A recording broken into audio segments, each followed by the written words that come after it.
सभी को नमस्कार। आइए, थोड़ा सा आज विलम्ब हो गया है लाइव होने में।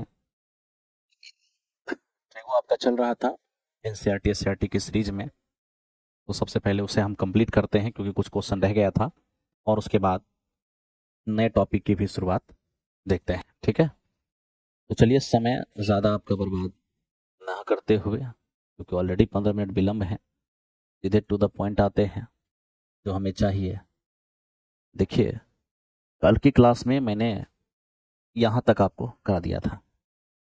ठीक है, अब यहाँ से आगे चलते हैं।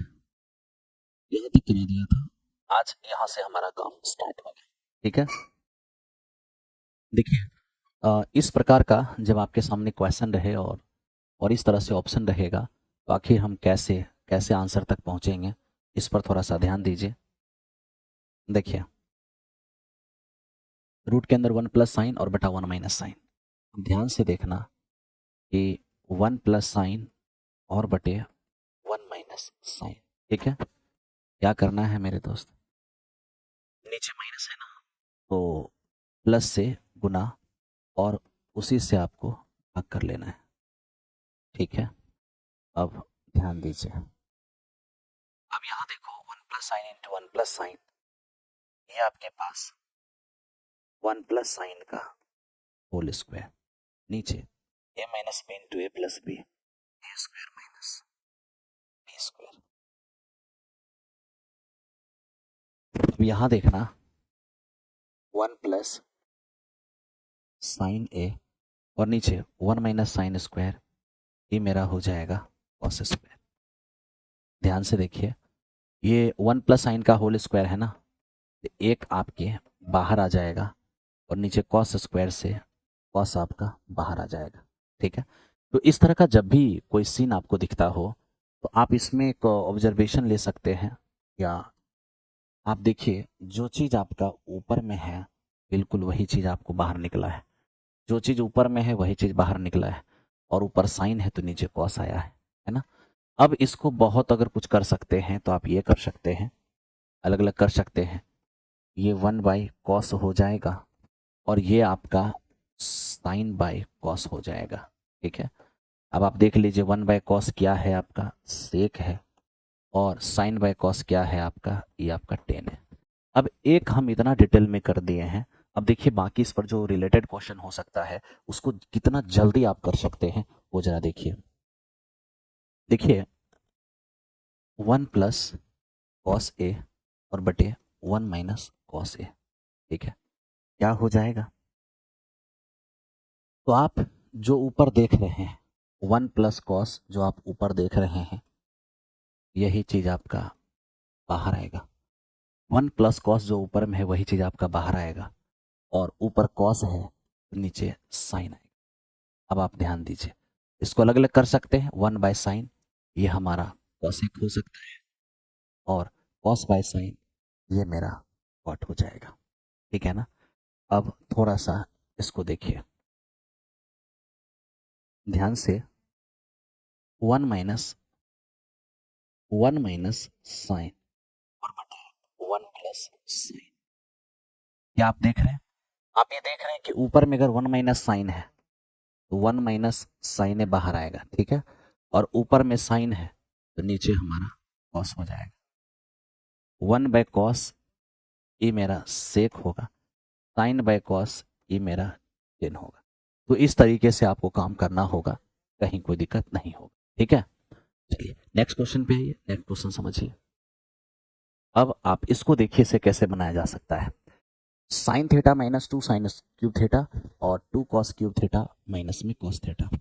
अब आप देखिए, ऊपर में साइन थीटा कॉमन करते हैं, 1 - 2 साइन स्क्वायर थीटा आएगा, और नीचे से अगर आप कॉस थीटा कॉमन करते हैं, ये 2 कॉस स्क्वायर थीटा -1। अब आप यहाँ देखिए, ये जो 1 - sin 2 थीटा है, 1 - 2 साइन स्क्वायर थीटा है, ये मेरा cos 2 थीटा है। 2 कॉस स्क्वायर थीटा -1 ये भी मेरा cos 2 थीटा है। आप यहाँ से देख सकते हैं, cos 2 थीटा चला गया, ये sine theta by cos theta, ये हमारा टेन थीटा हो जाएगा, है ना। तो इस तरीके से आप आराम से निकाल सकते हैं, कोई दिक्कत नहीं है। ठीक है, चलिए आगे बढ़िए, नेक्स्ट क्वेश्चन पे चलते हैं। अब इसको देखिए, इसे कैसे बनाया जा सकता है। तो इस तरह का जब भी कोई रिजल्ट आए, आई मीन क्वेश्चन आ जाए, तो ऐसे इस्तेमाल करोगे। तो ये देखो साइन 45 आपका 1/√2 हो जाएगा और कॉसेक 45 √2 हो जाएगा। ठीक है, आप यहाँ देखिए कॉस 45 1/√2 और सेक 45 ये आपका √2 हो जाएगा, है ना। अब यहाँ देख लीजिए 3/√2 स्क्वायर करेंगे 9/2 हो जाएगा, और प्लस ये 3/√2 स्क्वायर करेंगे ये 9/2 हो जाएगा। फाइनल इसको सॉल्व करेंगे तो ये मेरा 9 हो जाएगा। आप वही चीज इधर भी रख के देख लीजिए, 7 + tan 45 और cot 45 कितने हो जाएंगे, तो ये मेरा 9 हो जाएगा। मतलब 45 रख करके LHS RHS दोनों तरह से आप कर सकते हैं। ठीक है, चलिए आगे बढ़िए, नेक्स्ट क्वेश्चन पे आ जाइए और देखिए इसको कैसे सॉल्व करेंगे। ये हमारे पास कॉसेक माइनस साइन और सेक माइनस कॉस, ठीक है, हमें कहता है बताइए उसको क्या होगा सॉल्व करके। देखिए आप बेसिक से तो बना ही सकते हैं, कोई दिक्कत नहीं है, लेकिन आप चाहो तो तरीके से भी बना सकते हो। तरीके कहने का मतलब ये है कि आप ए का मान 45 डाल दो। आप जैसे ही 45 डालोगे तो क्या होगा, कॉसेक 45 √2 होगा, साइन 45 1/√2 होगा, सेक 45 √2 हो जाएगा, ध्यान दो, और कॉस 45 1/√2 हो जाएगा।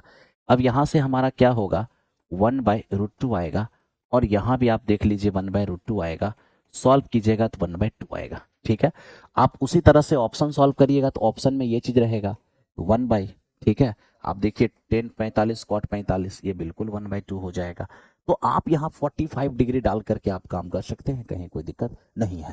ठीक है, बिल्कुल ये क्वेश्चन में रहेगा तो इसमें वैल्यू डालेंगे, क्वेश्चन पार्ट में तो जो मान आएगा फिर इसी वैल्यू को ऑप्शन में डालेंगे, तो यही मान जिस ऑप्शन में आएगा वही मेरा आंसर होगा।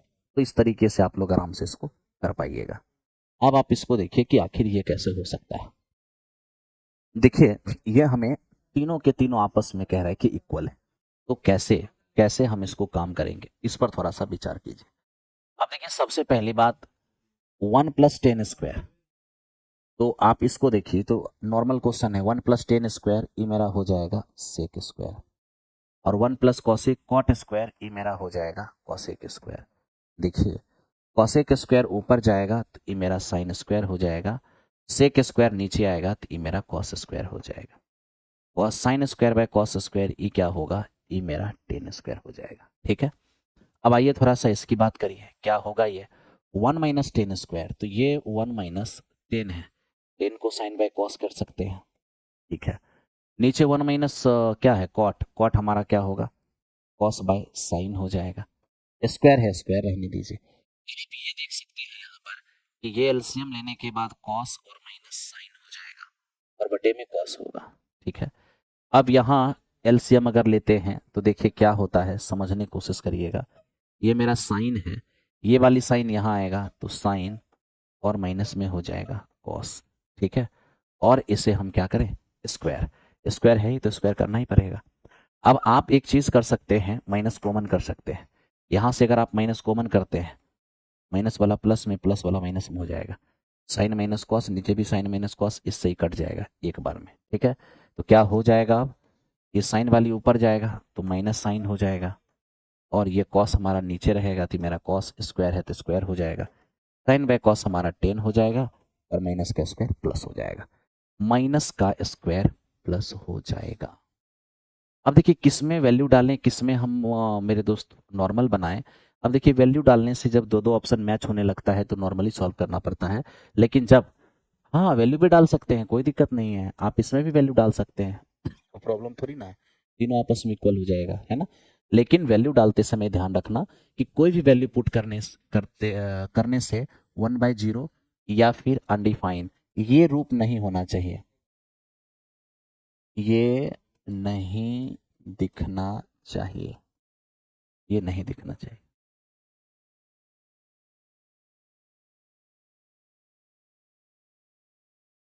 ठीक है, चलिए थैंक यू।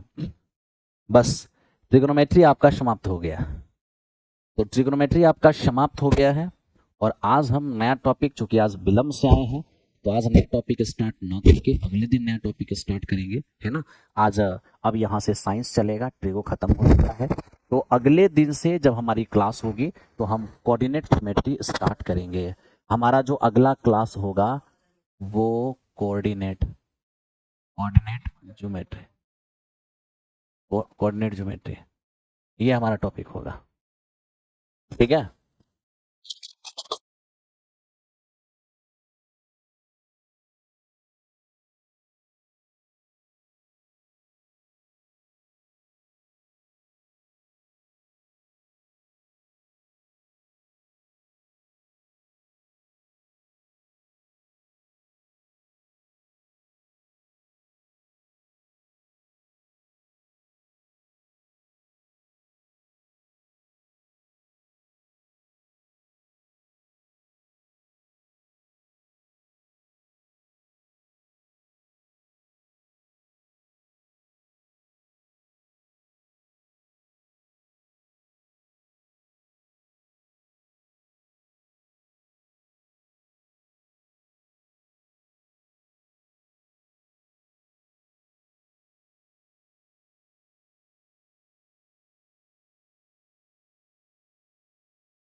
चलिए आप सभी लोगों को नमस्ते और हम लोग शुरुआत करेंगे साइंस के बारे में। तो आप सभी लोग लाइव आ जाइए फटाफट करके और साइंस का जो डिस्कशन है, साइंस का जो क्वेश्चन है उसको हम लोग देखेंगे। एनसीईआरटी, एससीईआरटी और एग्जाम्पलर तीनों को हम कंसीडर करके कराएंगे और कोशिश करेंगे मंडे वगैरह से आपको चैप्टर वाइज करवाएं, ठीक है। एक दो दिन बर्दाश्त कीजिए, आज और कल, उसके बाद मंडे से चैप्टर वाइज ही हम आपको करा देंगे। फिजिक्स का भी होगा, केमिस्ट्री का भी होगा, बायो का भी होगा, क्योंकि तीन तीन सेक्शन हो जाता है।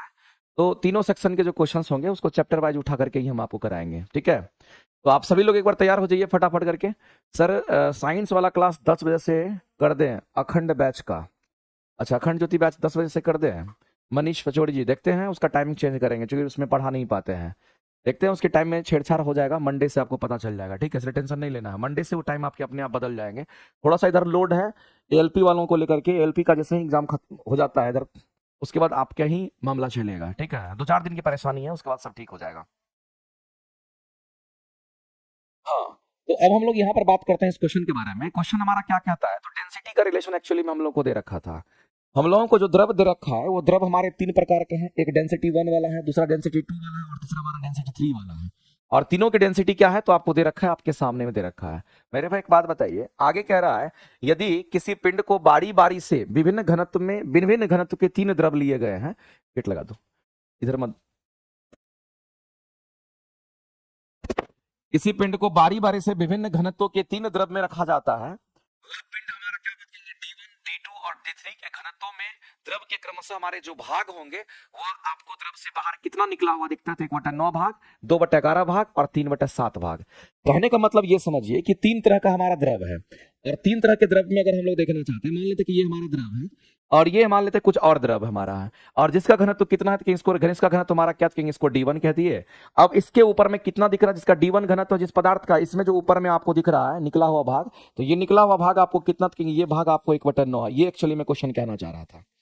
दूसरे द्रव की अगर हम बात करते हैं, सेकंड द्रव हम दूसरे कलर का ले लेते हैं, ये हमारा मान लेते हैं कि ये हमारा दूसरा द्रव यहाँ पे है, और जो दूसरा द्रव हमारा होगा इसका घनत्व कितना है, क्वेश्चन के हिसाब से हम कहेंगे ये D2 है, और इसमें अगर किसी भी ऑब्जेक्ट को हम डालें तो वो कितना ऊपर दिखाई दे रहा है, तो आपको ध्यान रखना है ये कितना ऊपर दिखाई दे रहा है, तो अकॉर्डिंग टू क्वेश्चंस आपको ध्यान रखना है ये जो ऊपर आपका तैर रहा है ये आपको 2/11 भाग आपको तैरता हुआ दिख रहा है। इसी तरीके से अगर हम लोग तीसरे घनत्व की बात करते हैं, तो तीसरा भी हमारा यहाँ पर क्या होगा, द्रव होगा। इसमें 3 तरह के हमारे द्रव होंगे और तीनों का घनत्व अलग अलग हमारा है, और इसमें अगर कोई भी वस्तु अगर मान लेते कि वो तैर रही है, तो मेरे भाई उसका कितना पार्ट ऊपर दिखाई देता है, कहेंगे इतना पार्ट ऊपर दिखाई देता है। इसका मतलब है कि ये वाला जो पार्ट हमारा है ये कितना है, ये हमारा 3/7 होता है। और एक बात जान लीजिए मेरे भाई कि इनमें से सबसे बड़ा वैल्यू कौन होगा, सबसे बड़ा वैल्यू हमारा ये होता है, उसके बाद ये होता है, उसके बाद ये होता है, ध्यान रखेंगे। अगर वैल्यू को बराबर करना चाहते हैं ना, तो आपका मैथमेटिक्स थोड़ा बहुत भी बढ़िया होगा, तो आपको पता होगा कि इसको हम लोग को देखना कि कौन बड़ा है कौन छोटा है, तो कहेंगे ये बड़ा है, उसके बाद ये है, उसके बाद ये है, ये सबसे छोटा हमारा होगा। तो एक बात बताइए मेरे भाई कि हम अगर बात करते हैं नीचे से हमारा जो द्रव लगाता है वो बॉयंसी फोर्स लगाता है, और जो बॉयंसी फोर्स हमारे होते हैं वो कितने होते हैं, तो कहेंगे रो ऑफ फ्लूइड हमारा होता है, फिर जी होता है, और वॉल्यूम हम लोग लेते हैं। तो आपको ये ध्यान में रखना मेरे भाई, सिंपल सा फॉर्मूला हम लोग इसका बनाते हैं और इसको कहते हैं कि रो जी भी हम लोग लिख देते हैं, कोई दिक्कत नहीं है। लेकिन समझने के लिए आप ये समझ लीजिएगा यहाँ पर कि अगर हम यहाँ पर बात करते हैं रो का, तो ये बॉयंसी फोर्स जो हमारा होता है ये इन तीनों पैरामीटर पर निर्भर करता है। खास करके आपको ध्यान रखना पड़ेगा कि बॉयंसी फोर्स हमारा यानी कि उत्प्लावन बल जो हमारा ज्यादा होता है, जिस द्रव का घनत्व हमारा ज्यादा होगा ना, जिस भी द्रव का घनत्व हमारा ज्यादा होगा उसमें बॉयंसी फोर्स ज्यादा लगेगा, और अगर जब बॉयंसी फोर्स ज्यादा लगता है तो वो ज्यादा वस्तु ऊपर हमारी चली जाती है। इस बात को आप ध्यान रखना। इसका मतलब है कि जिसका घनत्व ज्यादा होगा उसका बॉयंसी फोर्स उसमें ज्यादा होगा, और अगर जिसका घनत्व ज्यादा होगा, एक ही लाइन में समझिए, जिसका घनत्व ज्यादा होगा उसमें बॉयंसी फोर्स ज्यादा होगा, और जिसका बॉयंसी फोर्स ज्यादा होगा उसका ऊपर वाला जो तैरने वाला भाग है, जो ऊपर हमारा द्रव के ऊपर तैरता है, वो हमारा क्या होता है, ज्यादा हमारा होता है। इसका मतलब मेरे पे हम कहेंगे कि D3 हमारा सबसे अधिक होगा, D1 D2 D3 में जो रिलेशन होगा वो कैसा होगा, तो हम लोग आंसर करेंगे ऑप्शन नंबर सी आपका राइट हो जाएगा। ये ऑप्शन नंबर सी जो होंगे इस क्वेश्चन के लिए राइट हो जाएंगे। एक्चुअली में क्वेश्चन में कुछ मिस्टेक दे रखा था, इसके वजह से हम थोड़ा कंफ्यूज कर गए थे, लेकिन इस क्वेश्चन के आंसर आपके क्या होंगे, तो ऑप्शन नंबर सी आपका यहाँ पर राइट हो जाएगा, इसमें कहीं से कोई दिक्कत नहीं है। ये ऑप्शन नंबर सी आपका यहाँ पर करेक्ट हो जाएगा, ये चीज आपको ध्यान रखना है। ऑप्शन सी को आप राइट करिएगा। मेरा 9-10 साइंस है, अगर आपका शिवानी जी 9-10 साइंस है तब जम के तैयारी कीजिए मेरे साथ और लगातार तैयारी कीजिए। आप जितना मेहनत कीजिएगा उतना ही आप समझिए कि आपके अंदर क्लैरिटी आएगा, और आप अपने आप को कभी कमजोर मत समझना। अगर मेरे में दुनिया एग्जाम निकाल रही है तो आप भी एग्जाम निकाल करके दिखा दोगे, और आप बस मेहनत करते रहो। इसमें हम सभी लोगों के लिए एक ही बात कहेंगे, अपने ऊपर विश्वास करो, अपने मेहनत के ऊपर विश्वास करो और मेहनत करते रहो। सोचना नहीं है दायां बायां क्या हो रहा है, जो दायां बायां ज्यादा सोचते हैं पढ़ते कम उनका रिजल्ट फंस जाता है। तो आपको दायां बायां साफ ही नहीं सोचना है कि दुनिया क्या कहती है, दुनिया क्या करती है, हमको मतलब नहीं है। बस आपको अपने पढ़ाई से मतलब होना चाहिए, आप जो काम कर रहे हैं वो परफेक्ट आपका होना चाहिए, आप उस पर काम कीजिए ना, देखिए कैसे आप आगे निकलते हैं और कैसे आपके सामने सक्सेस आपके सामने तुरंत आता है। सर आपसे रिक्वेस्ट है कि होली में कोर्स में ऑफर न दीजिएगा, नहीं दीजिएगा क्या सर? मन्नत सिंह जी, देखिए हमारे यहाँ जो भी कोर्सेज चलते हैं ना उन सब में ऑलरेडी ऑफर रहता ही रहता है। समझिए कि वो बहुत ही आपको कम प्राइस में वो चीज मिल जाता है, और होली जैसा पर्व है तो इसमें शायद हो सकता है कि मैनेजमेंट जो है आपको ऑफर भी दे दे, इसमें कोई बहुत बड़ा चीज नहीं है। इसीलिए आपको अगर दिख रहा होगा होली में अगर ऐसा कुछ ऑफर अगर दिया जाता है तो उस ऑफर का आप जरूर फायदा ले लीजिएगा, ठीक है, कोई दिक्कत नहीं है। चलिए आगे हम लोग यहाँ पर बात करते हैं। तो ये हमारा क्वेश्चन इस तरीके से सॉल्व हो गया। आगे बात करते हैं मेरे भाई, यहाँ पर इस क्वेश्चन की अगर हम बात करते हैं, कह रहा कि निम्नलिखित में से ये बता दीजिए कि कौन सा हमारा जीवाणु रोग नहीं है, कौन सा बैक्टीरियल डिजीज नहीं है, ये आपसे पूछा गया। कौन सा जीवाणु रोग नहीं है ये पूछा गया है। तो एक बात बताइए मेरे भाई, कौन सा इसमें से बैक्टीरियल डिजीज नहीं है वो आपको बताना है। कौन सा ऐसा बीमारी है जो कि जीवाणु से नहीं होता, ये आपको बताना है। जैसे कि अगर हम बात करते हैं मेरे भाई इन्फ्लुएंजा की बात करते हैं, तो ये वायरल डिजीज हमारा होता है। ये कैसा डिजीज है तो आपको ध्यान रखना है, ये इन्फ्लुएंजा वायरस से होता है, इस बात को ध्यान रखेंगे। ये कैसा डिजीज है तो कहेंगे ये हमारा यहाँ पर वायरल डिजीज होता है, इस बात को आप ध्यान रखेंगे। तो ये हमारा वायरल डिजीज है, ये बात आपको, ये वायरल डिजीज है, इस बात को आप ध्यान रखेंगे। यानी कुल मिलाकर के आप ये देख लीजिए तो ये वायरस के कारण हमारा होता है, और किस वायरस से होता है तो उसका नाम है मेरे भाई इन्फ्लुएंजा वायरस के नाम से हम लोग जानते हैं। इसको हम लोग इन्फ्लुएंजा वायरस ही उसको बोलते हैं, इस बात को आप ध्यान रखेंगे। ये कौन सा वायरस होगा तो इसको हम लोग इन्फ्लुएंजा वायरस कहते हैं, ये चीज आपको ध्यान रखना है। और आपको अगर ध्यान रखना मेरे पे, इन्फ्लुएंजा जो वायरस हमारा होता है, इसी इन्फ्लुएंजा वायरस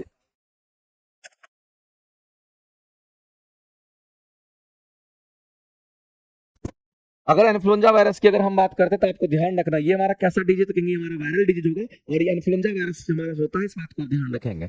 लेकिन अगर हम इन सब की अगर बात करते हैं तो हम लोगों को ये बात पता होगा, एक एक बच्चे को पता होगा कॉलेरा हमारा क्या है, नहीं पता होने का सवाल ही नहीं बनता है। अगर किसी को ये नहीं पता कि कॉलेरा हमारा क्या, तो हम आपको बता देना चाहते हैं जो कॉलेरा हमारा होता है ये हैजा होता है नहीं। और आपको ध्यान रखना हैजा जो होता है ये हमारा बैक्टीरियल डिजीज होता है। ये कैसा बीमारी है तो कहेंगे इसको हम लोग ये बैक्टीरियल डिजीज है, इस बात को ध्यान रखेंगे। और जिस बैक्टीरिया से होता है उसको हम लोग क्या कहते हैं, तो उसको हम लोग विब्रियो कॉलेरी बैक्टीरिया कहते हैं, याद रखिएगा। ये हमारा विब्रियो कॉलेरी जो बैक्टीरिया होता है, विब्रियो मेरे भाई कॉलेरी जो बैक्टीरिया होता है, विब्रियो कॉलेरी बैक्टीरिया से ही होता है। ये लाइन आपको ध्यान रखना जिसको हम लोग हैजा कहते हैं। इसी तरीके से अगर आप देखना चाहते हैं, अगर हम आपके सामने में यहाँ पर ट्यूबरक्लोसिस की बात करते हैं, अगर यहां पर हम ट्यूबरक्लोसिस की अगर बात कर लेते हैं तो आपको ये चीज ध्यान रखना है कि जो ट्यूबरक्लोसिस हमारा होता है, ट्यूबरक्लोसिस की अगर हम बात करते हैं, ये ट्यूबरक्लोसिस हमारा जो होता है ना, इसी को हम लोग टीबी कहते हैं, इस बात को आप ध्यान रखेंगे। यही टीबी होता है, ये बात आपको ध्यान रखना है। और आपको ध्यान रखना ट्यूबरक्लोसिस में टीबी जो हमारा होता है ये भी बैक्टीरियल डिजीज है। ये लाइन आपको मेरे भाई ध्यान रखना, ये भी बैक्टीरिया के कारण हमारा ये डिजीज होता है, ध्यान रखेंगे। और ये किससे होगा तो याद रखना माइकोबैक्टीरियम बैक्टीरिया से होता है। इसका पूरा नाम है माइकोबैक्टीरियम बैक्टीरिया के नाम से हम लोग जानते हैं। ये किस बैक्टीरिया से होगा तो कहेंगे माइकोबैक्टीरियम बैक्टीरिया से होता है। बस इतना ही आप ध्यान रखिए ना, यही एग्जाम में आता है। तीसरे पॉइंट्स की अगर हम बात करते हैं, एंथ्रेक्स की हम बात करते हैं, ये भी हमारा बैक्टीरियल डिजीज होता है, इस बात को आप ध्यान रखेंगे। ये एंथ्रेक्स में हमारा क्या कहेंगे यहाँ पर हमारा, ये भी हमारा बैक्टीरियल डिजीज होता है, इस बात को आप ध्यान रखेंगे। इस डिजीज को भी हम लोग बैक्टीरियल डिजीज कहते हैं। और ध्यान रखना एंथ्रेक्स जो बीमारी होता है ये जानवर वगैरह में होता है। ये किस में होता है तो कहेंगे ये जानवर में होता है, इस बात को ध्यान रखना है। और ये भी हमारा क्या कहेंगे यहाँ पर बैक्टीरियल डिजीज ही है, इस बात को आप ध्यान रखेंगे। तो एंथ्रेक्स भी हमारा क्या कहेंगे यहाँ पर बैक्टीरियल डिजीज होगा। और इस लाइन को हम लोग आसानी से यहाँ पर आंसर कर सकते हैं, इसमें कोई दिक्कत नहीं है, आप ध्यान रखेंगे, ठीक है। और ये बैसिलस एंथ्रेस ये हमारा किससे होता है तो बैक्टीरिया का जो नाम है मेरे भाई आप ध्यान रखेंगे, बैसिलस एंथ्रेसिस बैक्टीरिया के नाम से हम लोग जानते हैं। तो ये बैक्टीरिया तो होगा, लेकिन ये किससे होता है कहेंगे यहाँ पर हम लोग बैसिलस, ध्यान रखेंगे मेरे भाई, ये हमारा क्या होता है बैसिलस एंथ्रेसिस बैक्टीरिया की अगर हम बात, बैसिलस एंथ्रेसिस बैक्टीरिया की अगर हम बात करते हैं, इसी बैसिलस एंथ्रेसिस बैक्टीरिया से हमारा क्या होता है एंथ्रेक्स होता है, जो कि जानवर वगैरह में ये चीज होता है, इस बात को आप ध्यान रखेंगे। और मिट्टी में ये बैक्टीरिया पाया जाता है। ये बैक्टीरिया कहां पर तो मेरे भाई मिट्टी में पाया जाता है, ये आपको ध्यान रखना है। ये मिट्टी में पाया जाता है और कई बार ये क्वेश्चन पूछा भी गया है। ये मिट्टी में पाया जाता है जिसको हम लोग यहाँ पर कहते हैं, और इस बैक्टीरिया का मिट्टी में पाया जाता है। इस बैक्टीरिया का नाम क्या है तो बैसिलस एंथ्रेसिस बैक्टीरिया के नाम से हम लोग जानते हैं। और ये सभी के सब हमारे बैक्टीरियल डिजीज हैं। तो ये बैक्टीरियल डिजीज हमारा है, ये बैक्टीरियल डिजीज हमारा है। और बैक्टीरियल डिजीज हमारा कौन सा नहीं था तो उसके हिसाब से आंसर करेंगे। तो ये हमारा आंसर नहीं होगा, ये आंसर नहीं होगा, आंसर जो होना था वो हो गया। आगे चलते हैं, अगले क्वेश्चन की तरफ हम लोग बढ़ते हैं। अगला क्वेश्चन मेरे पास दे रखा है कि कौन सा हमारा कालाजार का कारण है, तो आपको बताना है, ये भी आपका क्वेश्चन है। पहला मेरे भाई कौन सा रोगजनक हमारा कालाजार का कारण है, ये आपसे पूछा गया है। अगर हम कालाजार की अगर बात करते हैं तो आपको पता होना चाहिए कि जो कालाजार हमारा होता है ये किससे होता है। तो मेरे भाई इस बात को ध्यान रखना है कि कालाजार हमारा क्या तो प्रोटोजोअल डिजीज होता है, प्रोटोजोआ से होता है, ये चीज आपको ध्यान रखना है। तो इसमें से अगर आंसर करेंगे तो हम लोग यहाँ पर कालाजार की बात करते हैं। और आपको पता होना चाहिए कि जो हमारा कालाजार होता है ना, ये प्रोटोजोअल डिजीज होता है, ये प्रोटोजोआ से होता है। ये कैसा डिजीज है कहेंगे, ये हमारा प्रोटोजोअल डिजीज है, इस बात को आप ध्यान, ये प्रोटोजोअल डिजीज होता है, ये बात आपको ध्यान रखना। ये प्रोटोजोआ से होता है, ये बात आपको ध्यान रखना है। ये किससे होगा कहेंगे हमारा ये प्रोटोजोअल डिजीज होता है, ये चीज आपको ध्यान रखना है। अगर ये हमारा प्रोटोजोअल डिजीज होता है, ये किस प्रोटोजोआ से होगा मेरे भाई, तो आपको ध्यान रखना, एक तो हमारा स्कैरिस है, दूसरा लिस्मानिया डोनोवानी, और तीसरा हमारा ट्रिपनोसोमा की हम बात कर रहे हैं। तो ये जिससे होता है उसको बोलते हैं लिस्मेनिया डोनोवानी, याद रखिएगा मेरे भाई। ये हमारा किससे तो प्रोटोजोआ जो हमारा होता है ये लिस्मानिया डोनोवानी प्रोटोजोआ का नाम है। लिस्मानिया डोनोवानी के नाम से हम लोग जानते हैं, इसको बोलते हैं लिस्मानिया डोनोवानी। ये हमारा लिस्मानिया डोनोवानी की बात करता है। और लिस्मानिया डोनोवानी प्रोटोजोआ से ये चीज होता है, इस बात को ध्यान, लिस्मानिया डोनोवानी हमारा क्या तो यहाँ पर प्रोटोजोआ है, इसी से ये बीमारी होता है। लेकिन इस बीमारी का तो इस प्रोटोजोआ से तो होता है, इस प्रोटोजोआ का जो वाहक होता है, लिस्मानिया डोनोवानी का जो वाहक होता है वो कौन सा होता है तो कहेंगे इसका वाहक, इसको जो कैरी करता है एक जगह से दूसरी जगह लेके जाता है, उसको हम लोग बालू मक्खी कहते हैं। इसको कौन सा मक्खी कहेंगे तो इसको हम लोग बालू मक्खी कहते हैं, ये बात आपको ध्यान रखना है। और जिसको हम लोग सैंड फ्लाई के नाम से हम लोग जानते हैं, बालू मक्खी को क्या कहेंगे तो इसको हम लोग सैंड फ्लाई कहते हैं। और आपको ध्यान रखना यही बालू मक्खी क्या करता है तो इस बैक्टीरिया को आपको ध्यान, सॉरी इस प्रोटोजोआ को क्या करता है तो वो कैरी करता है और एक जगह से दूसरी जगह लेकर के जाता है, जिसके कारण हम कहते हैं कि एक्चुअली में कालाजार तो प्रोटोजोआ से होता है, लेकिन किस प्रोटोजोआ से होता है इससे हमारा होता है। तो आप कहेंगे मेरे भाई इस क्वेश्चन का अगर आंसर करेंगे तो ऑप्शन नंबर हमारा यहाँ पर सी राइट हो जाएगा। अगर हम बात करते हैं यहाँ पर मेरे भाई की अगर एस्केरिस की बात करते हैं तो आप ये जान लीजिए एस्केरिस से एस्केरियोसिस डिजीज हमारा होता है। इससे कौन सा डिजीज होगा, तो एस्केरियोसिस डिजीज हमारा होता है, इस बात को ध्यान रखें। ये हमारा एस्केरियोसिस डिजीज हमारा होता है, ये एस्केरियोसिस डिजीज होता है, इस बात को ध्यान रखेंगे। और एस्केरियोसिस डिजीज जो हमारा होता है वो किससे होता है, तो कहीं एस्केरिस से होता है, इस बात को ध्यान रखेंगे। ये किससे होगा तो आपको ध्यान रखना है, ये एस्केरिस से होता है, ये चीज आपको ध्यान रखना है, ये एस्केरिस से होता है। और आपको ये भी ध्यान रखना कि अगर ये एस्केरिस से हमारा होता है तो एस्केरिस हमारा क्या होता है, नेमाटोड संघ का ये जीव होता है। ये नेमाटोड संघ होता है ना, उसी का ये जीव होता है, इस बात को ध्यान रखना। ये नेमाटोड संघ का ये जीव है, नेमाटोड संघ का ये जीव है, ये लाइन आपको ध्यान रखना है। तो ये नेमाटोड संघ के अंतर्गत हमारा आता है और उसी से एस्केरियोसिस डिजीज होता है, ये लाइन भी आपको ध्यान रखना है। इस तरीके से मेरे भाई छोटे छोटे पॉइंट्स हैं, लेकिन सभी पॉइंट्स को आप पूरी तरीके से नजर में रखिए। क्वेश्चंस कहीं भी अगर आपसे पूछता तो आप आंसर आसानी से कर सकते हैं, इसमें कोई दीजिए नहीं। इसको हम लोग बोलते हैं एस्केरियोसिस डिजीज के नाम से हम लोग जानते हैं। अगर हम बात करते हैं मेरे भाई और भी जो ऑप्शन हमारे सामने दे रखा है, अगर हम ट्रिपनोसोमा की बात करते हैं तो आपको पता होगा कि ट्रिपनोसोमा जो हमारा होता है ये भी हमारा क्या है, ये ट्रिपनोसोमा हमारा क्या होता है कि हमारा ये भी हमारा क्या होता है, प्रोटोजोआ ही होता है। और इससे स्लीपिंग सिकनेस का बीमारी आता है। देखिएगा निंद्रा रोग जिसको हम लोग कहते हैं, तो एक बीमारी जिसको हम लोग क्या बोलते हैं, स्लीपिंग सिकनेस के नाम से हम लोग जानते हैं। और स्लीपिंग सिकनेस को हम लोग क्या कहते हैं, जिसको हम लोग यहाँ पर निंद्रा रोग के नाम से हम लोग जानते हैं। ये मेरे भाई कैसा रोग है कि इसको हम लोग निंद्रा रोग कहते हैं, ये चीज आपको ध्यान रखना है। और स्लीपिंग सिकनेस हमारा किससे होता है, तो मेरे भाई याद रखना ये प्रोटोजोअल डिजीज है। ये कैसा डिजीज कहेंगे हमारा, ये प्रोटोजोअल डिजीज होता है, याद रखेंगे। ये कैसा बीमारी कहेंगे, प्रोटोजोअल बीमारी होता है, ये बात आपको ध्यान रखना है। और अगर बोलेगा किस प्रोटोजोआ से होता है तो इसको बोलते हैं ट्रिपेनोसोमा से होता है, ध्यान रखेंगे। यही हमारा ट्रिपेनोसोमा की हम बात करते हैं। तो ये जो ट्रिपेनोसोमा हमारा होता है ये प्रोटोजोआ होता है, इसी से हम कहते हैं स्लीपिंग सिकनेस होता है, ध्यान रखेंगे। और आपको ये भी ध्यान रखना मेरे भाई कि इस प्रोटोजोआ का जो वाहक होता है, इसका वाहक कौन होगा, तो आपको ध्यान रखना है इसका जो वाहक होता है ये सीसी फ्लाई मक्खी होता है। इसका वाहक कौन होगा, तो सीसी फ्लाई जो मक्खी होता है, सीसी फ्लाई मक्खी की अगर हम बात करते हैं तो इसी से हम कहते हैं इसका वाहक होता है ट्रिपेनोसोमा का। तो ये लाइन भी आप यहां पर ध्यान में रखेंगे, क्योंकि मेरे भाई छोटे छोटे पॉइंट्स आपको सभी पॉइंट्स पर नजर रखना पड़ेगा। क्वेश्चंस आपका हर एक जगह से पूछता है। तो कालाजार का कारण क्या है, तो इंग्लिशमान या डोनोवानी है, ये प्रोटोजोआ होता है। और इस प्रोटोजोआ का वाहक हमारा बालू मक्खी होता है, इसको सैंड फ्लाई हम लोग कहते हैं। इस क्वेश्चन के आंसर हम लोग आसानी से करेंगे। ऑप्शन नंबर सी जो होगा हमारा यहां पर क्या हो जाएगा, तो राइट हो जाएगा। छोटे छोटे पॉइंट्स है, लेकिन सभी पॉइंट्स पर पूरी तरीके से नजर रखना। अगला क्वेश्चन मेरे भाई बेहद खूबसूरत होने वाला है। आगे जो आप क्वेश्चंस देखने वाले हैं ना, सब एक से एक बेहतरीन क्वेश्चंस कराएंगे और वैसे क्वेश्चन कराएंगे जो एग्जाम में छपेगा। हम बोल दिए एग्जाम में छपेगा तो छपेगा, देखना तुमको दिख जाएगा क्वेश्चन। अभी हम उसकी क्लैरिटी दिखाते हैं और मजा आने वाला है। इसलिए मेरे भाई आपको पूरी तरीके से तैयार होना है और क्वेश्चंस को यहां पर करना है। एक एक क्वेश्चंस आपको अलग अलग तरीके के क्वेश्चंस आएंगे और सभी क्वेश्चंस को करना है। एक क्वेश्चन हमारा व्हीटस्टोन ब्रिज से लिया गया है। मेरे भाई एक बात बताइए, व्हीटस्टोन ब्रिज के नाम आपने सुना होगा और व्हीटस्टोन ब्रिज क्या मापता है वो भी आपको पता होगा। तो अगर हम व्हीटस्टोन ब्रिज की अगर हम बात करते हैं, हम किसकी बात करते हैं, अगर हम यहां पर व्हीटस्टोन ब्रिज की बात करते हैं तो मेरे भाई ये व्हीटस्टोन ब्रिज जो हमारा होता है एक सर्किट के रूप में हमारा होता है। और अगर हम यहां पर व्हीटस्टोन ब्रिज की अगर हम बात करते हैं, हम किसकी बात कर रहे हैं, अगर हम व्हीटस्टोन ब्रिज की अगर बात करते हैं तो आपको ध्यान रखना है ये अज्ञात प्रतिरोध का पता लगाता है। आपको ध्यान रखना है ये किसका, तो आपको ध्यान रखना है जो अज्ञात प्रतिरोध होता है ना उसका पता लगाता है। अज्ञात प्रतिरोध का पता लगाता है, ये चीज आपको ध्यान रखना है। ये आपको अज्ञात प्रतिरोध का पता लगाता है, ये लाइन आपको ध्यान रखना है। यानी अननोन रेजिस्टेंस को फाइंड आउट करने के लिए हम लोग क्या करते हैं, तो यहां पर हम लोग इसी का इस्तेमाल करते हैं इसका लगाने के लिए। तो मेरे भाई जो भी अननोन रेजिस्टेंस होते हैं उसका पता लगाने के लिए हम लोग ये काम करते हैं। साथ ही साथ आपको ध्यान रखना है कि जो व्हीटस्टोन ब्रिज हमारा होता है ना, ये उच्च और निम्न प्रतिरोध का भी पता लगाता है। इससे हम लोग क्या करते हैं, तो उच्च प्रतिरोध की हम बात करते हैं, ये हमारा उच्च प्रतिरोध हो गया, तथा निम्न प्रतिरोध की हम बात करते हैं। उच्च प्रतिरोध तथा मेरे भाई निम्न प्रतिरोध की अगर हम बात करते हैं, उच्च प्रतिरोध तथा हमारा निम्न प्रतिरोध की अगर हम बात करते हैं, तो उच्च प्रतिरोध तथा निम्न प्रतिरोध को भी ये क्या करता कहेंगे, को भी का भी ये पता लगाता है, या फिर हम कहेंगे को मापता है। इस बात को आप ध्यान रखेंगे, इसको भी ये क्या करता है, तो मापता है। दूसरी बात आपको ध्यान रखना है कि अगर कहीं पर बैलेंस व्हीटस्टोन ब्रिज की बात होती है, कैसी बात होती है मेरे भाई, अगर कहीं पर भी अगर बैलेंस व्हीटस्टोन ब्रिज होती है, आपको ध्यान रखने से कंडीशंस अलग हो जाता है। तो हम लोगों को ध्यान रखना है कि अगर हम बैलेंस व्हीटस्टोन ब्रिज की अगर हम बात करते हैं, बैलेंस व्हीटस्टोन ब्रिज की अगर बात करते हैं, इसकी कहानी क्या है उस पर हम लोग आते हैं। तो बैलेंस व्हीटस्टोन ब्रिज जो हमारा होता है ना, अगर बैलेंस व्हीटस्टोन ब्रिज की अगर हम बात करते हैं तो इसकी कहानी अपनी है, ये बात आपको ध्यान रखना है। वैसे इस क्वेश्चन की अगर आंसर करने के लिए जाएंगे तो हम लोग आंसर करेंगे ऑप्शन नंबर सी करेक्ट हो जाएगा। लेकिन आपको ध्यान रखना है एक्चुअली में व्हीटस्टोन ब्रिज हमारा कैसा दिखता है, तो कहेंगे ये हमारा कुछ इस तरीके से दिखेगा। और जो व्हीटस्टोन ब्रिज हमारा होगा वो कुछ इसी तरीके का हमारा ये दिखता है। इस बात को आप ध्यान रखेंगे, जो व्हीटस्टोन ब्रिज हम आपके सामने बना रहे हैं ना, ये कुछ आपको इसी तरीके का आपको दिखता है।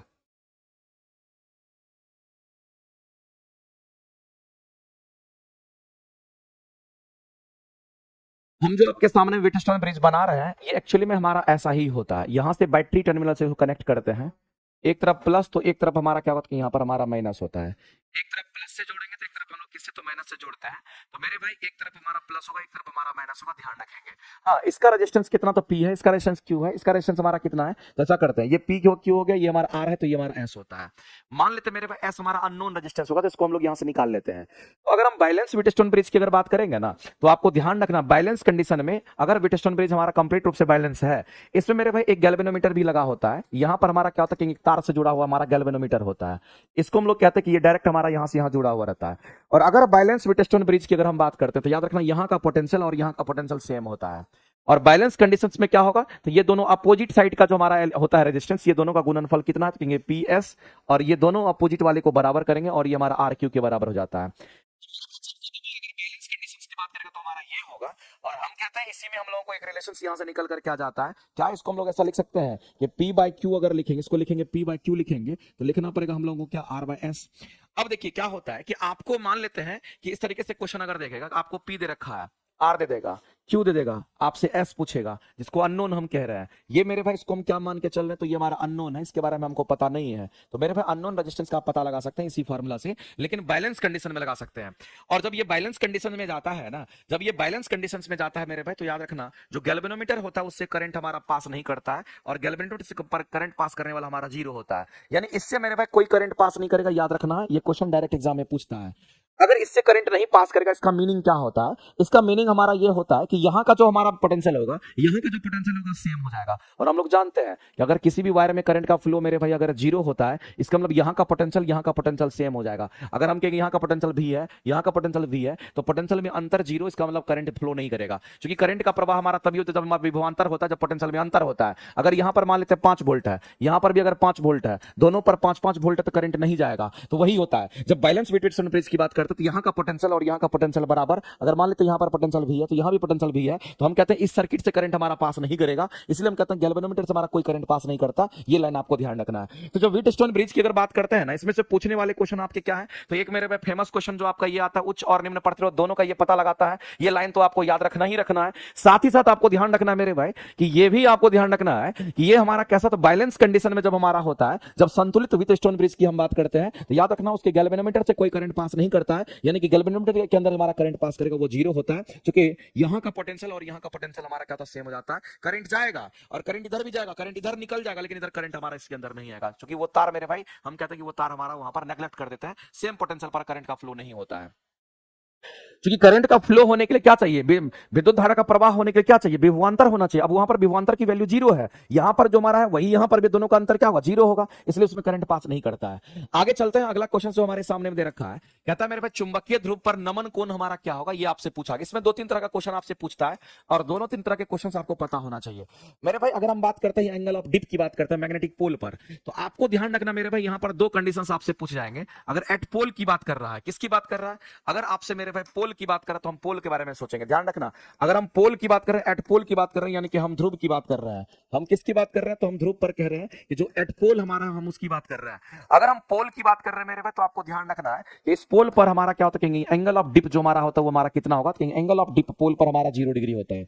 एंगल ऑफ डिप जो होता है हमारा कितना होगा, 0 डिग्री होता है, ये बात आपको ध्यान रखना है। ये एंगल ऑफ डिप हमारा जो यहां पर होता है, इसकी वैल्यू 0 होती है। तो मेरे भाई नमन कोण जिसको बोला गया, जो हमारा एंगल ऑफ डिप बोलता है, इसको हम लोग थीटा को क्या कहते हैं, इसी को हम लोग एंगल ऑफ डिप कहते हैं।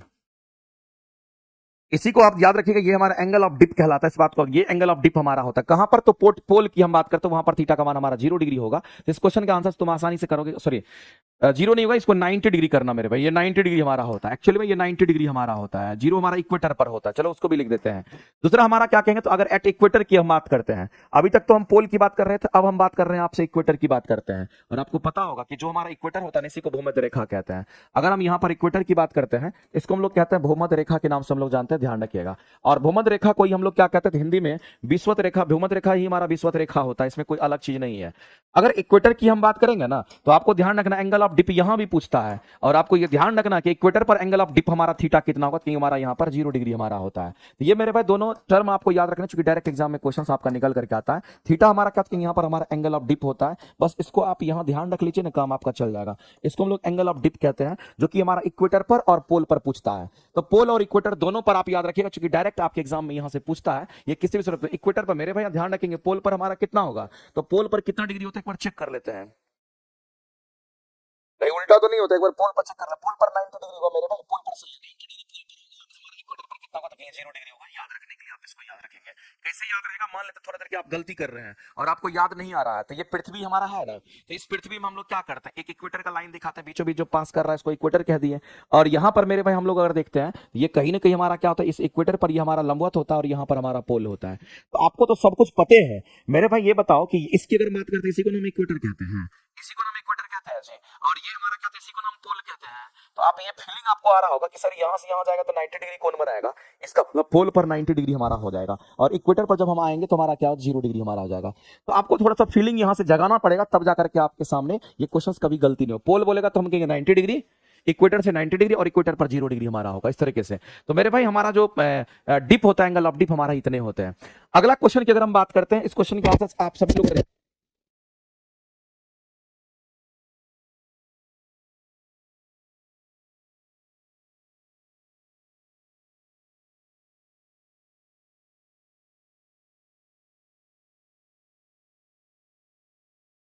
आगे हम लोग बात करते हैं, तांबा की बात कर रहे हैं। हम किसकी बात कर रहे हैं मेरे में, तो हम तांबा की बात कर रहे हैं। देखिए एक दो क्वेश्चंस यहाँ से बहुत ही खूबसूरत क्वेश्चन पूछता है, शायद मेरे भाई आपको पूरी तरीके से तैयार करना पड़ेगा। देखिए एक चीज हमारा क्या होता है, तो आपको ध्यान रखना, अगर हम कॉपर की बात करते हैं, तो जो कॉपर होता है ना, इसका एटॉमिक नंबर कितना होगा, 29 होता है मेरे भाई। इसका एटॉमिक नंबर कितना, तो 29 है। अगर इसका 29 एटॉमिक नंबर है, अगर कॉपर का 29 एटॉमिक नंबर है, इसका मतलब इसमें 29 इलेक्ट्रॉन्स है। इसका मतलब इसमें कितने इलेक्ट्रॉन्स होंगे, तो 29 इलेक्ट्रॉन्स होंगे। और 29 इलेक्ट्रॉन्स को अगर भरना होगा, तो पहली कक्षा में 2 भरेगा, दूसरी कक्षा में 8 भरेगा, तीसरी कक्षा में कितना भरेगा, तो 2 8 10, और उसके बाद कितना भरेगा मेरे में, तो हम कहेंगे यहाँ पर 8 हो गया तो 18 हो गया, और 18 के बाद कितना बचेगा, ऐसे नहीं, 2 8 10, 2 8 10 18, 18 10 कितना हो गया, तो 18 हो गया यहाँ पर 18, 18 18 18 18 18 18 18 के बाद हमारा कितना हो जाएगा, तो 2 8 18, 2 8 10 18। अगर इसके इलेक्ट्रॉनिक कन्फिग्रेशन को हम लोग लिखने जाते हैं मेरे भाई, तो 2 8 8 18 18 होता है ना, ऐसे होता है 2 8 8, तो 2 8 10 8 18, 18 में कितना जोड़ेंगे, तो 8 8 7 15। इसका मतलब मेरे भाई हम कहेंगे इधर हमारा कितना इलेक्ट्रॉन बच जाता है,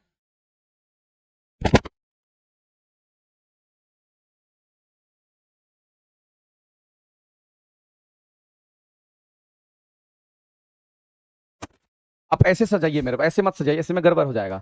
इसमें आप क्या करेंगे, जैसे 29 हमारा है ना, तो आर्गन का हमारा कितना होता है, कहेंगे 18 होता है। आर्गन में कितने इलेक्ट्रॉन चले गए, तो हम कहेंगे आर्गन हो गया तो सर 18 तक हमारा चला गया। उसके बाद चूंकि हमारा कॉपर जो है हमारा यहाँ पर किस ब्लॉक में जाता है, तो हम कहेंगे कॉपर हमारा यहाँ पर हम लोग देखते हैं, तो ये हमारा डी ब्लॉक में जाता है। तो इसके कन्फिग्रेशन में आप देखिएगा तो एक एलिमेंट हमारा यहाँ आएगा और 3d10 हमारा यहाँ आता है, तो हम लोग कहते हैं ये 18 है। 18 10 28 1 29 हमारा हो जाता है। और डी ऑर्बिटल में तो एक 10 इलेक्ट्रॉन ही हमारे भर सकते हैं, और एस में 1 इलेक्ट्रॉन हमारा चला आया। अब मेरे भाई आप देखिए यहां पर 18 तक तो हम लोग कहेंगे कंप्लीट हमारा है, और डी भी हमारा कंप्लीट हो गया। तो एस की अगर बात करते हैं ना, तो इस एस में अनपेयर्ड इलेक्ट्रॉन हमारे हो गए, एस में एक ही हमारा इलेक्ट्रॉन हो गया, तो ये अनपेयर्ड इलेक्ट्रॉन हमको यहां पर प्राप्त हुआ। यहां पर क्या प्राप्त होगा, तो यहां पर हमें अनपेयर्ड इलेक्ट्रॉन की हम बात करेंगे, यहां पर हमें अनपेयर्ड इलेक्ट्रॉन प्राप्त हुआ। अगर अनपेयर्ड इलेक्ट्रॉन होगा, तो मेरे भाई ध्यान रखना, उसको पैरामैग्नेटिक मटेरियल के नाम से हम लोग जानते हैं। अगर ये अनपेयर्ड हो गया, तो ये हमारा कैसा होगा, कि यहां पर हमारा पैरामैग्नेटिक मटेरियल हमारा होगा। ये बात आपको ध्यान रखना है, ये पैरामैग्नेटिक मटेरियल हमारा होता है। तो आपको ध्यान रखना, जिसमें भी अनपेयर्ड इलेक्ट्रॉन होंगे ना, उसके पैरामैग्नेटिक मटेरियल हम उसको कहते हैं। इस बात को आप ध्यान रखेंगे, वही हमारा पैरामैग्नेटिक मटेरियल हमारा हो जाता है। तो इस क्वेश्चन का अगर आंसर करेंगे, तो ये हमारा क्या होगा,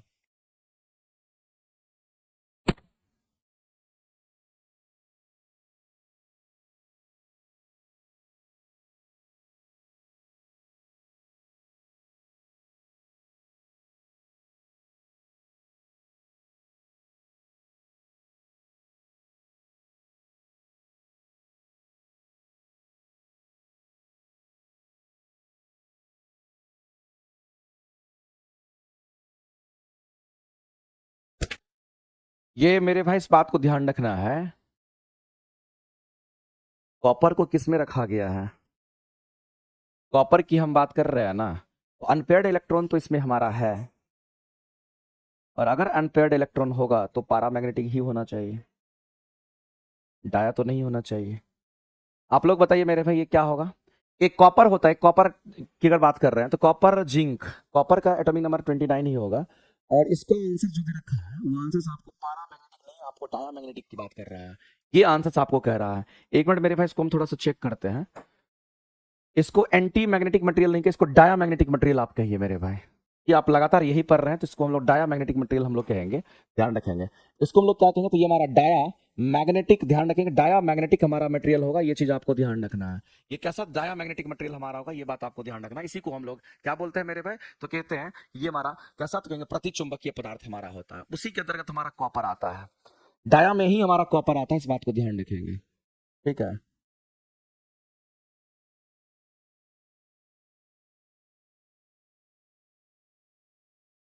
बताइए बताइए बताइए, आप लोग बताइए मेरे भाई। इसको हम थोड़ा रहने देते हैं, ठीक है, इसको एक बार वेरीफाई करेंगे, ठीक है। आगे चलते हैं। और एक चीज, एक दिन क्या करेंगे, तो आपको एक बात और बताएंगे, एक दिन एक बात और बताएंगे, जैसे कि O2 हमारा होता है, कहीं पर O2 प्लस होता है, कहीं पर आपको O2 माइनस होता है, तब ये डाया पारा फेरो हमारा, डाया और पारा हमारा होता है। तो मेरे भाई इसके क्वेश्चन हम अलग से एक दिन करा देंगे आपको, कि कौन डाया कौन पारा, कौन हमारा डाया कौन पारा होगा, उसके ऊपर हम चर्चा करेंगे। यहाँ सिंपल बोला था कॉपर, उसके हिसाब से आंसर हमारे ये होंगे। आगे चलते हैं। कोबाल्ट हमारा फेरो होता है, चलो ठीक है। आगे चलते हैं, अगला क्वेश्चन हम लोग देखते हैं, उसको चेकआउट करेंगे। आगे क्वेश्चन देखते हैं, निम्नलिखित में से किसे महत्तम भेदन क्षमता किसमें हमारा होता है, ये आपको बताना है।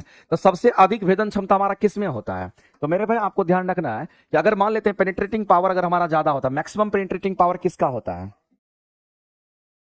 अगर हम मैक्सिमम